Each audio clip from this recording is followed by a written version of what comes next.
principles, promoting democratic governance, defending human rights, championing education, and fighting injustice. Through their efforts, they instigate progress for all of humanity. These extraordinary women illuminate the transformative power of love in shaping our world. Their journeys remind us that true courage is born from a deep commitment to others, showing that love fuels the call for justice.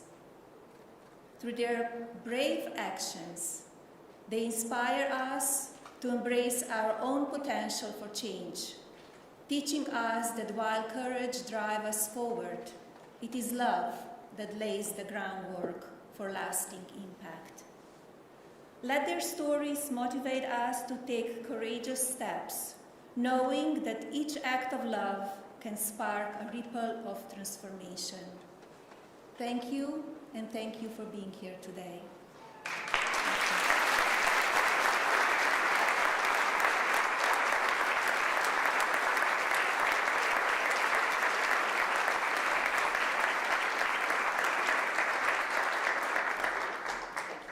Thank you. Beautiful remarks, weren't they? Just lovely. Thank you, everyone. I'm Tammy Bruce. I'm the spokesperson for the U.S. State Department. You guys are also great. Great looking room here.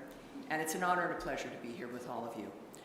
So good afternoon, Madam First Lady, Secretary Rubio, Mrs. Rubio, and distinguished guests. Today we celebrate the extraordinary achievements of 8 women from across the globe who have demonstrated unparalleled courage, resilience, and leadership in the face of adversity. These remarkable individuals have shown us that courage knows no boundaries and that the strength of the human spirit can overcome even the most daunting challenges. As we honor these exceptional women, we are reminded of the importance of their work and the impact these women have had on their own communities and beyond. Their stories inspire us to continue striving for a world where every woman and girl can live free from fear, discrimination, and violence. We are deeply grateful for their contributions and for the example that they set for future generations. Their courage reminds us that each of us has the power to effect that change and that together we can build a more just and peaceful world. And they're here with us today, not just on video, but these women have joined us today here on this stage. It is an honor to stand here with all of you. And we have some awards. We're going to begin that right now. Here we go. First of all, Amit Susanna from Israel was the first Israeli hostage from the October 7th attack to publicly recount the sexual violence she suffered while held captive in Gaza by Hamas. By bravely speaking out about the unspeakable horrors she endured, she showed the world the power that one individual can have when faced with unimaginable cruelty. Shall we?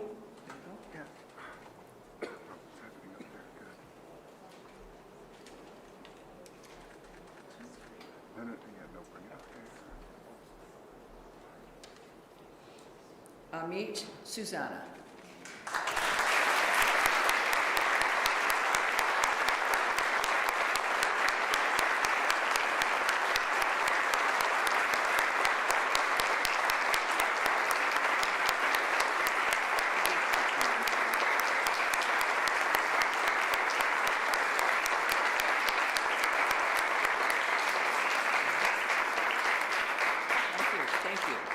Henriette Da from Burkina Faso is a human rights defender and a leader in organizations that promote religious tolerance and women's rights. In 2018, she was appointed president of the National Human Rights Commission in Burkina Faso. Henriette Da.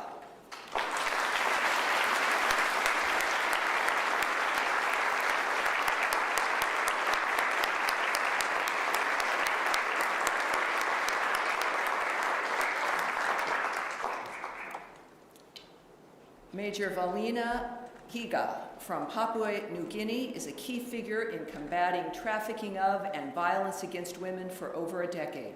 Her efforts have caused systemic changes in her country and have helped protect the most vulnerable people. Valina Higa.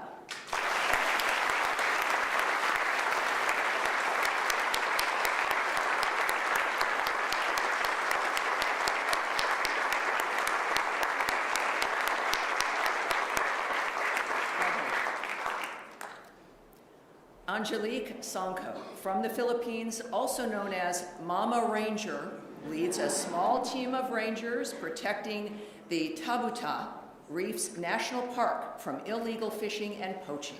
Her work on maritime law enforcement includes a passion for rehabilitation and conservation. Under her leadership, the reef has seen dramatic decreases in trespassers in that protected area. Angelique Sangco. Mama Ranger.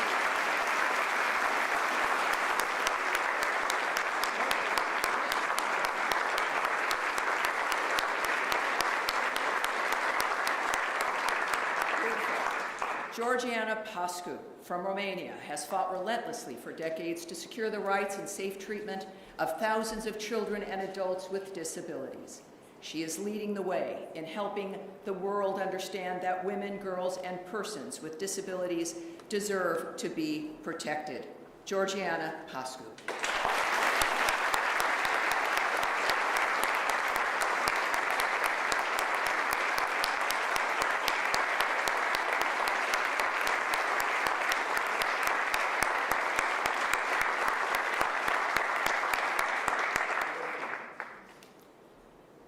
Zabib Musa Loro Bakit from South Sudan is a women's rights leader in post-conflict settings and has held several regional and national leadership positions. Ms. Bakit is the founder and executive director of Women for Justice and Equality, the leading implementer of women, peace, and security grassroots programming across South Sudan. Zabib Musa Loro Bakit.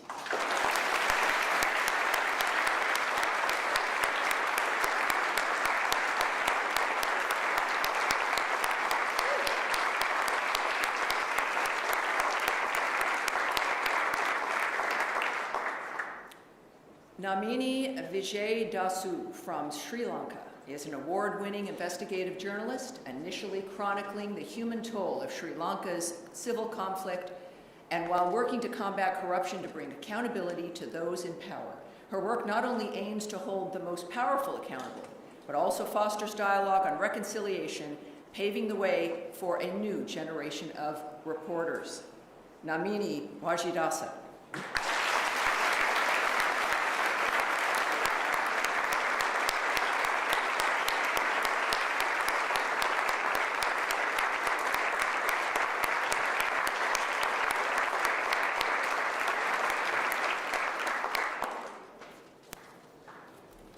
Ahmad El-Salam Abdullah Abdo El-Haj from Yemen continues to be a powerful voice in bringing international attention to the plight of thousands of Yemeni detainees and their families. Ms. Haj and her organization, the Abductees Mothers Association, has played a pivotal role in documenting the abductions of over 9,500 people and securing the release of 950 forcibly disappeared individuals.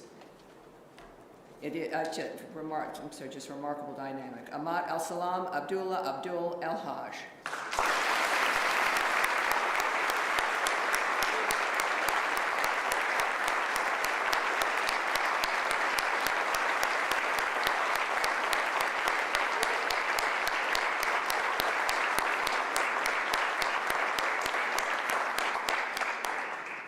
Thank you, everyone. Beautifully done. Thank you. Thank you very much. And now, if I may, further in here, I have the distinct honor of honoring once again and welcoming Amit Susanna from Israel to the podium to speak with you a bit more, providing her remarks about her journey. Amit.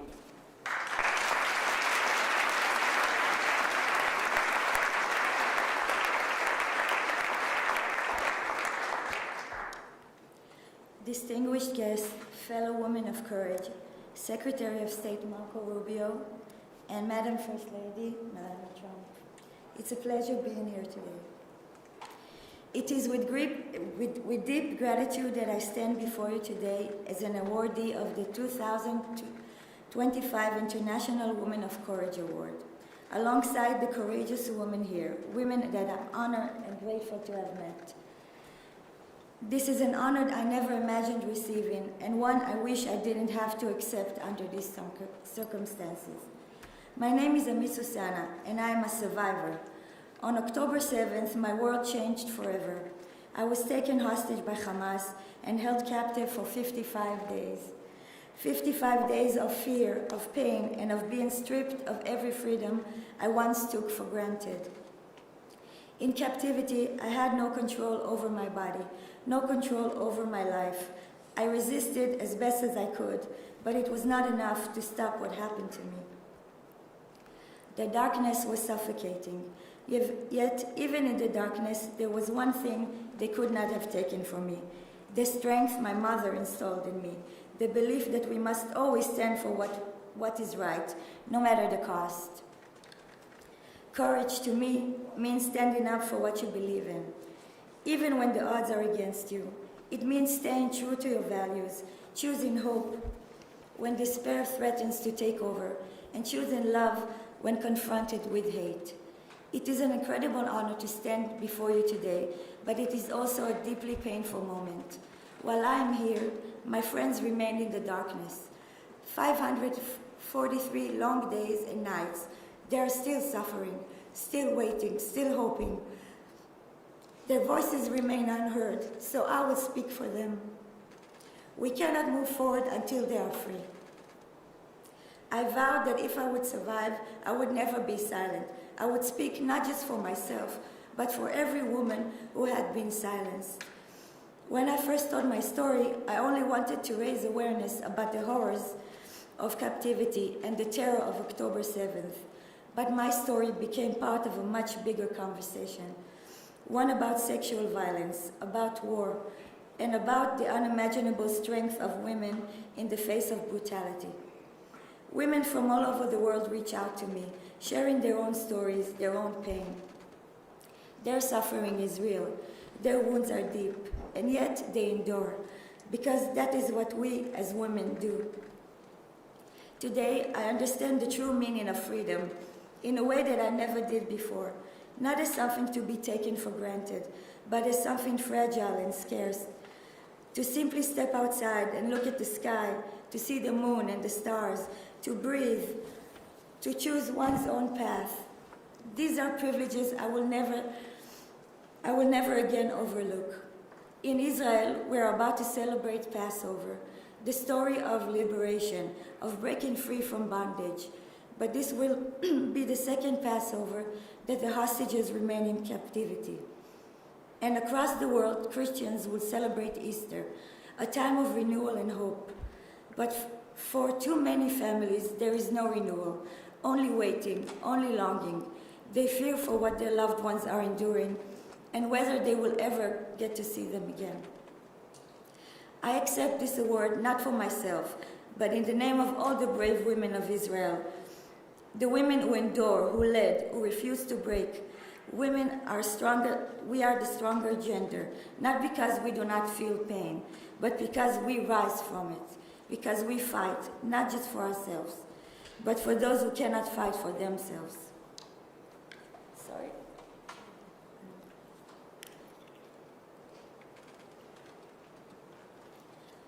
This award comes at a critical moment. The hostages cannot wait. Every single day that passes is another day of unimaginable suffering. With every passing moment, their pain deepens, their hope fades, and their chances of survival diminish. I call on the world to act, to bring them home now, not tomorrow, not next week, now. I am deeply grateful to President Trump and his administration for their role in the last hostages exchange. And I trust that they will continue their efforts until every last hostage is free.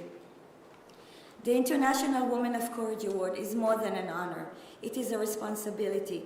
It is a reminder that courage is not just about standing strong. It is about standing together. It is about fighting for those who cannot fight for themselves.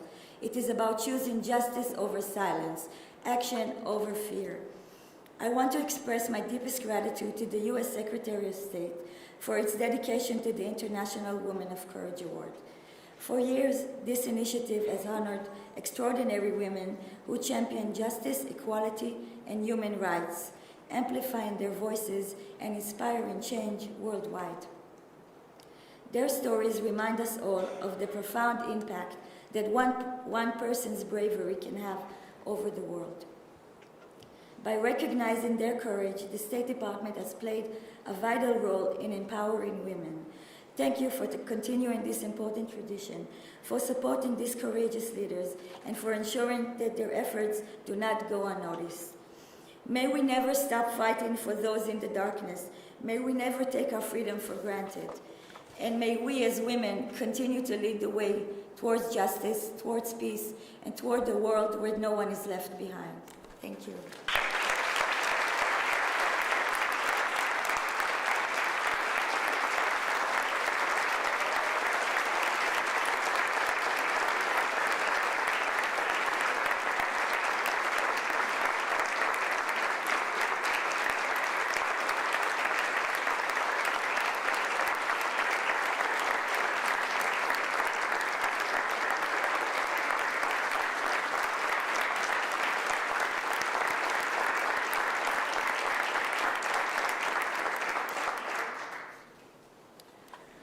Thank you, Amit, for those incredibly powerful remarks. Your story and those of the other women honored here today represent the stories of countless courageous women around the world who each day make their communities and regions safe and more peaceful and more secure. To all of our IWOC awardees, and you all haven't seen this, but they are such sisters right now already, and it's been just a few days, and it's beautiful, and I have so many funny stories to tell of all of them. To all of our IWOC awardees, Henrit, Amit, Major Valina, Angelique, Georgiana, Zabib, Namini, and Ahmad. Your tireless, courageous, inspiring work drives us forward.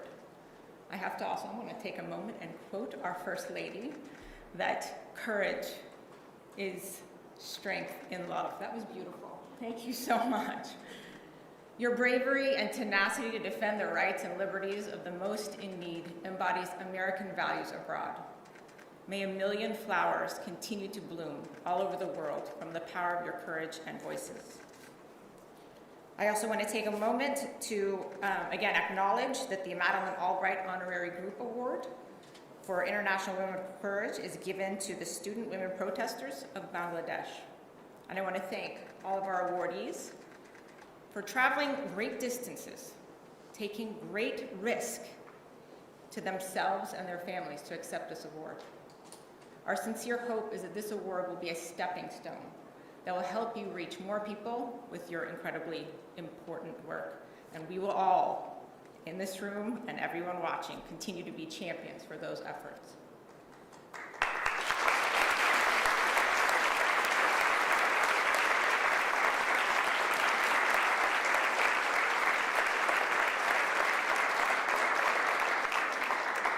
In closing, I want to again thank our First Lady, our amazing First Lady, Mrs. Melania Trump. Please, another round of applause.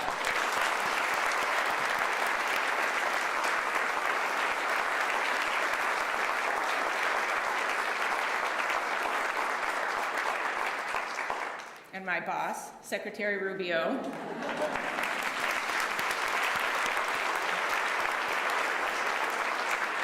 And Mrs. Rubio for generously hosting today's ceremony.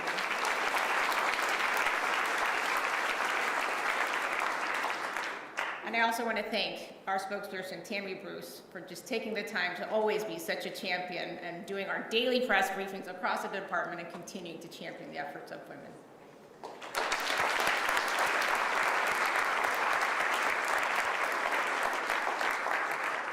I also want to thank the First Lady's team, as well as Councilor Needham's team, the Assistant Secretary Exner's team, for all their efforts in making today possible.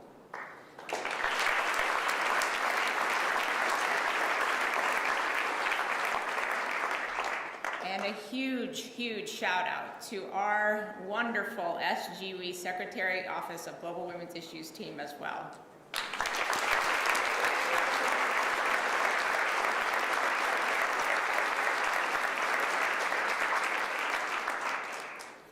finally, I want to extend our wonderful thanks to our Bureau of Education and Cultural Affairs for their continued partnership on the IWalk program, especially our International Visitors Program for all the steadfast collaboration.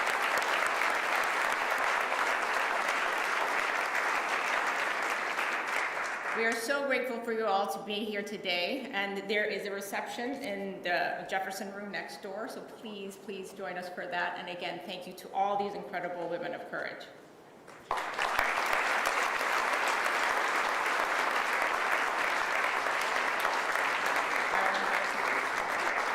I'll invite our First Lady and Secretary to please enter first. Distinguished guests, please remain seated as our stage participants depart. Thank you.